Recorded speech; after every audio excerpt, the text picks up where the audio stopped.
million. How many times do I have to say this? 27 million subscribers, 30 billion lifetime views. You're a pimple on my ass. I literally don't even know who you are. So you come in here talking about audience? And you're a snake. Okay, you're a turtle. You're a scorpion. Audience. Whatever. Do I win now? I didn't say anything about audience. What are you talking about? Are you a lunatic? You did. You just said, oh, yeah, the left wing's audience has got a problem with it. I know the left wing better than he does. Oh, yeah, you're trying to cozy up with right-wingers. What were you doing at TPUSA, Cenk? Trying to cozy in with right-wingers like Charlie Kirk, kissing their ass. You're literally kissing up to them because you want in good, because the left is rejecting center-left policies now. Andrew Wilson and Cenk Uygur went on Piers Morgan uncensored, and Andrew Wilson absolutely wiped the floor with Cenk Uygur in this very heated debate about multiple different things. As you could probably guess, it's about Donald Trump and Elon Musk, and Andrew Wilson just absolutely demolishes Cenk Uygur on all of these different topics that Piers Morgan asked them about. Let's get into this clip here where Andrew Wilson goes off on live television on Cenk Uygur, and Cenk just absolutely enters panic mode as Piers Morgan moderates the entire debate. Anger about the idea that you may end what seems to be a very American thing, the very ethos of the country, this birthright citizenship. What do you feel? It's a very un-American thing. The 14th, or I'm sorry, this was never, by the way, never set up so that people could come in, have a baby, and then anchor themselves to the child. And that's what's been going on. And it's been going on for years. We know it's been going on for years. This was designed for things like for immigrants who came in legally. They have children here. Of course, those are United States citizens. Nobody's disputing that. What we're disputing is that you can just come in illegally, have a child on American soil, and then try to anchor yourself to that child. That is not in the spirit of what we're even talking about. Of course, Trump wants to end it. It's bad policy across the board. It's always been bad policy across the board. And I hope the Supreme Court, it gets challenged by the Supreme Court so we could get it in front of them so that they can interpret it correctly, because that's not the way this is supposed to be applied. Cenk? Yeah, so first let me address what he said, and then I'll come back to this. So look, guys, what happened on May 30th was nothing but a protest. But if they attack Secret Service guys, then they should be arrested. That's a violent crime. I'm principled on both of those things. And in Portland, when they took over a portion of the city, I was against it. Like, well, that's not a thing. You don't get to take over a portion of a city. I was against it when gangs took over apartment complexes and buildings in Colorado. So if Trump stays with things that the American people are in favor of, getting rid of the violent felons that are undocumented here, that's going to be very popular, whether the left likes it or doesn't like it, right? But when he goes too far and he goes to things like birthright citizenship, then people are going to push back. And that's when it gets interesting. Is Trump going to double down and go, no, I'm going to, go to demagogue on this and get you people to hate foreigners coming in, et cetera, and I don't care what the Constitution says, and we're going to change the way America is, and you're no longer an American if you're born here. We're going to judge you based on, where you're from, et cetera.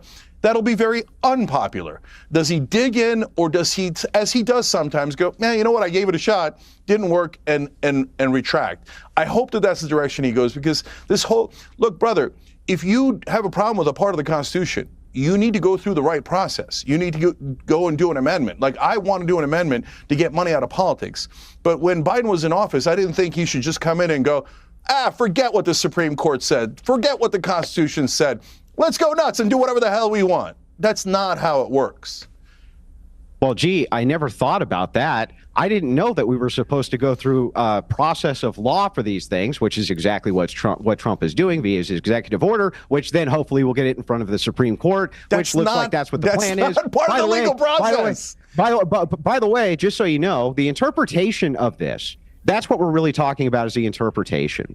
Ultimately here, it is not, and you need to agree with me on this, it is not in the spirit that you can come in and have a child here and anchor yourself to the child specifically so that you have some pathway or motivation to citizenship. You say it's not a part of the legal process. Yes, these challenges, getting in front of the Supreme Court, getting in front of various courts, is part of the process. It's been done this way time and time and time again. Also, I reject categorically what you said, just lied to the audience. You called Trump bunker boy, right? He was going down to the bunker during the protest to inspect it. Ha, ha, ha, ha, ha, right? You didn't care at all. Yeah. You weren't denouncing political violence. You weren't denouncing these people getting beat up. You didn't care when the violence is on your side like a typical Democrat. You don't care at all, Cenk. You don't care. And you've never cared. The only reason you care now is because you want to kiss. And I condemn it every time people do violence. Snake. Literally okay, every I'll say time. snake. But the thing is, Snake, is that you're just trying to kiss the right wing's ass now to get back in with them because the left has categorically rejected you, and that's what's actually happening. Cenk, is that what's happening? I mean, it does seem like that's what's happening to me. That's what I've been saying for a while as well. When it comes to the birthright citizenship stuff, I mean, look, I do feel for these people. I see where Cenk is coming from. I'm not a sociopath. I don't feel absolutely no remorse for people who are going to get kicked out of the country if the thing does go through. I understand they're going to be separated from their families or possibly just uprooted at their entire family and just kicked out. And that sucks. If you put yourself in their shoes, it's like, damn, that would be really tough for me and my family for sure. But at the same time, you can't have a functioning country. You can't have a functioning society with no border laws. You just can't do it. You can't not enforce your border and expect your country to not feel the effects of that, the negative effects of that, the extremely negative effects of that, and we're seeing it all over. There's so many instances of these immigrants committing crimes, and I've said it before, I've said it a million times before. It's just simple psychology. If somebody, like, let's say for example, I'm really into business, right? If somebody buys something from you one time, even if it's $5, they're much more likely to buy something from you going forward. I think it's something like literally 500% more likely, 50 times more likely, whatever, to buy something from you the second time. So just buy something from you for $5, they're a lot more likely to buy it, something from you if that's $1,000, whatever. Same thing goes for other things as well, such as committing crimes. If somebody is allowed into the country illegally, if they commit a crime upon entry, they're a whole lot more likely to commit more crimes whenever they're inside because it's simple human psychology. Nothing happened to them the first time when they entered illegally, when they broke the law the first time. So why wouldn't they just go rob a grandma or rob a convenience store? Nothing's going to happen, right? That's what they're taught. By the fact that they entered illegally, people know that they entered illegally and nothing's being done about it. So then they can just do more illegal things. So while I do empathize with the people, it sucks that they're going to have to be kicked out if this thing does go through. Like I said, you just can't have a functioning country and not have closed borders and not have the borders actually enforced. You just can't do it. So I agree with Andrew Wilson here. What do you guys think in the comments, though? You amuse me. Yeah, this guy amuses me. So, like, you think calling me Snake is going to somehow win you the debate? Good luck with that childish I already won the debate. Way of going. Oh, you did because you said it. Okay, that, by the way, another great debating tactic. Just saying you won. And second of all, we have 27 million. How many times do I have to say this? 27 million subscribers, 30 billion lifetime views. You're a pimple on my ass. I literally don't even know who you are. So you come in here talking about audience? And you're a snake. Okay, you're a turtle. You're a scorpion. Audience. Whatever. Do I win now? I didn't say anything about audience. What are you talking about? Are you a lunatic? You did. You just said, oh, yeah, the left wing's audience has got a problem with it. I know the left wing better than he does. Oh, yeah, you're trying to cozy up with right-wingers. What were you doing at TPUSA, Cenk? Trying to cozy in with right-wingers like Charlie Kirk, kissing their ass. You're literally kissing up to them because you want in good, because the left is rejecting center-left policies now. That's what's happening. Hey, brother, they either want to go far left or far right. Okay, listen, brother. As you see me bitch slapping you right here on national airwaves. The only thing you can bitch slap. What part of that seems like cozying up? What's the part of that seems like cozying up to the right? I think you're an idiot. I think you love that coup on January 6th. I think you hate our democracy. I think you hate our Constitution. So what part of that is cozying up to the right wing? Bitch? I hate snakes like you who try to get in as good as you can with a weak right like Charlie Kirk when you have weaponized political violence yourself. Oh, Charlie Kirk is weak right and you're strong right. At the same time, Interesting. at the same time, you say wait a second. Oh, I can't believe the J6ers coup d'etat. You didn't give a damn. You've never given a damn. We have your words on record. You flip-flopped. You're the biggest flip-flopper on the left. You're known for it. People make fun of you for it because you move positions. You and Anna Kasparian both move positions like a tube of toothpaste. Oh, Trump! I love Trump! Oh, I love Trump so much. And all you care about is Trump derangement syndrome. All you have is Trump derangement. Dude, the best part about all of this, the debate's great. It's very entertaining. I love watching Piers Morgan's face because you can just tell he's just seeing dollar bills rolled in.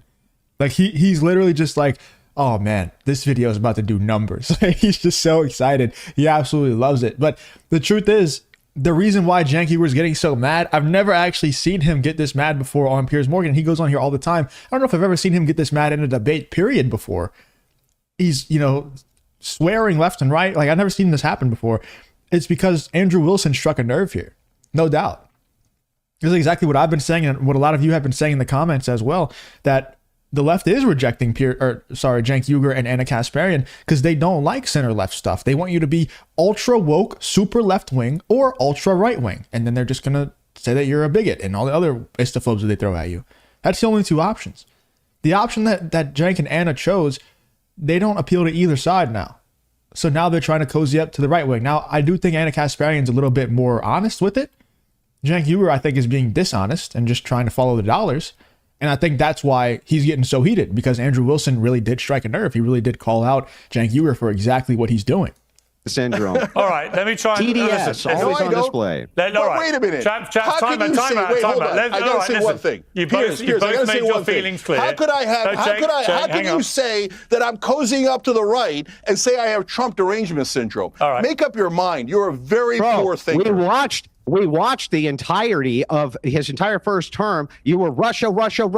He's a colluder. He's evil. He's this and that. And he flip-flopped on that position the second it was politically expedient. Okay. Let me try None of those things are true. Let me try and move on guys, let's move on to some policy debate. Andrew, let me ask you, do you feel like the woke worm is in reverse as strongly as I'm sensing it is? And it's specifically just a simple statement from Trump that the policy of the United States will be to recognize two genders, male and female. Well, that's always been the case. It's just incredible that the president of the free world effectively has to make this clear to people who'd lost their minds and believe that actually men can be women and women can be men. But do you feel that this has been a big marker? And by the way, guys, I get asked all the time how I grew this YouTube channel so quickly in this politics niche. And what a lot of you don't realize is that I'm a YouTube strategist that has worked with a lot of top channels in this niche, such as Benny Johnson and Charlie Kirk. Me and my business partner worked with. Russell Brand actually reached out to me and we designed his thumbnails and gave him some strategy tips on how to grow his YouTube channel. Lauren Chen, so many other names. I could keep going on forever. But what I'm actually going to do, since so many of you have been asking me, is I'm hosting a free live workshop, a free live class this coming Thursday at 6 p.m. Central, 7 p.m. Eastern, where I'm literally going to break down the entire strategy that I use for this Justin Reloaded channel, as well as all the other channels and the top channels in this niche that we have worked with. I hope to see you there. If you are interested in joining, you can check the link in the pinned comment, or you can check the top link in the description, either one, and you'll be able to sign up and be at that workshop where I'm going to break all this down and show you how you can also build a YouTube channel to this point and make enough money to go full time with it. The beginning of the end of the woke mind virus, as Musk calls it? No, it's not the end of the woke mind virus. You're going to always have to battle this as definitions change, because people need to justify their insane and degenerate behavior in society. So they come up with all sorts of nonsense like this. In this particular case, the trans advocacy groups have done more to reverse any type of progress LGBTQ people in the United States have made in the last 30 years because of what they're trying to do with children, and the fact that they don't care that you, as a Christian, do not believe at all that a man can become a woman. So yes, this is whiplash on that. There's going to be a lot more whiplash that's going towards that as people reject categorically what these people have been trying to push on us. You can look no further than what just happened at the inauguration. You have a female bishop. That's an impossibility. That is not Christian at all. You're not allowed to have female bishops. That is satanic. That's literally satanic to have a female bishop come up and say anything. You can laugh, but it is. That's Satan speaking. And the reason you're laughing is because it's true. Well, Cenk, I'll get you to respond, but first of all, let's play the clip of that bishop, because my objection. I mean, Andrew Wilson just speaking facts, man, and like if you're laughing at that, dude, I mean, that was a evil villain laugh, not just because of the actual laugh itself, but also the actual thing that he's laughing at that Andrew Wilson's talking about. Anyway, what do you guys think about Andrew Wilson absolutely destroying Cenk Uygur here on live television here, live on Piers Morgan Uncensored? Like I said, you can see it in Piers Morgan's eyes. He's seeing the dollar bills rolling in because of this episode. He loved it, and I thought it was pretty entertaining as well. More importantly, though, Andrew Wilson did absolutely demolish Cenk Uygur here on live television. Let me know in the comments, do you guys think about this whole Andrew Wilson versus Cenk Uygur on Piers Morgan situation?